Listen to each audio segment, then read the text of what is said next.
Look around yourself, can't you see this wonder spread in front of you? Les hôpitaux sont parmi les plus beaux titres de gloire de l'islam, s'écrit l'andalou Ibn Jouber. L'hôpital marque en effet de manière éclatante l'avance prise par la médecine islamique sur la médecine occidentale jusqu'à la Renaissance. Le diagnostic est un moment essentiel de la pratique médicale. Bien interroger le malade, écrit Al-Razi, est l'une des choses les plus utiles dont on ait besoin, après la connaissance parfaite de l'art médical. Le traitement des malades est consigné, souvent au jour le jour, par le médecin.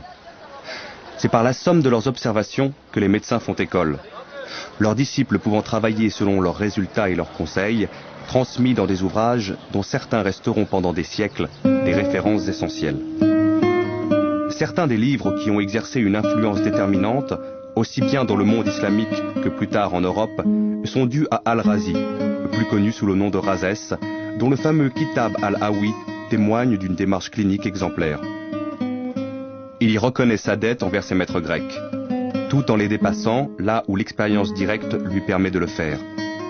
Pour chaque maladie, il mentionne l'ensemble des données transmises par ses devanciers et ajoute son propre jugement, en ne se contentant jamais d'un argument d'autorité.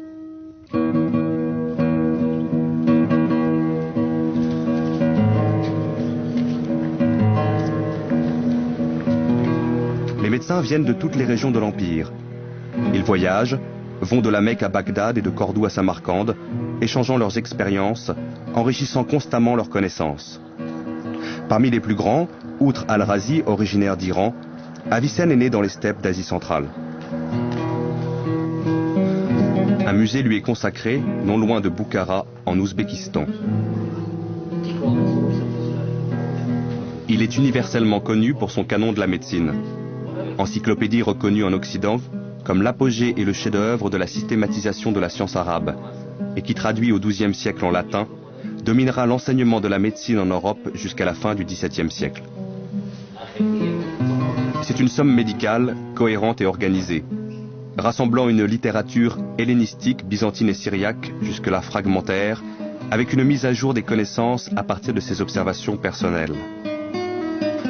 Je dis que la médecine est la science qui étudie le corps humain, en tant qu'il est sain ou malade, dans le but de préserver la santé quand elle existe déjà et de la rétablir quand elle a été perdue.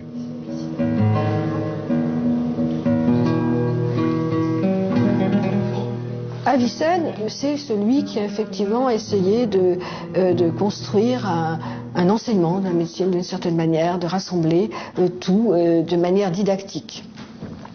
Et cette manière didactique se retrouve dans le plan de son canon, qui à première vue peut paraître un peu compliqué, mais une fois qu'on l'a assimilé, il est très pratique. Donc c'est un livre qui a lui-même 5 livres, chaque livre étant divisé de manière très subtile en sections et sous-sections.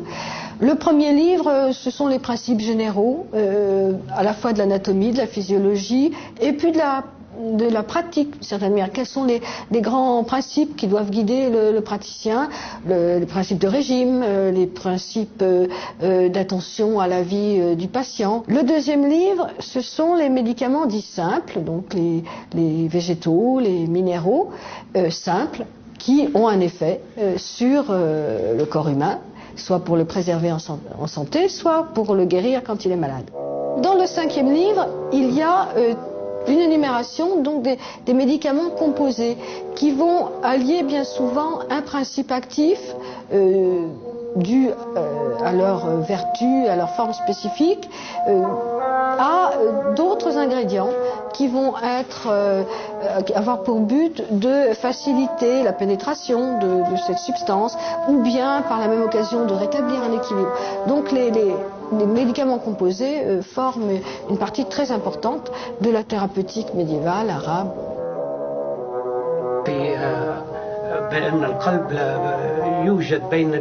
Il a affirmé que la cloison qui sépare les deux ventricules est sans ouverture aucune.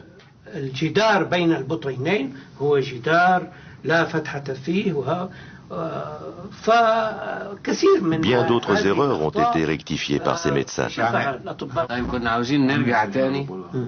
Nous voudrions revenir à la dissection.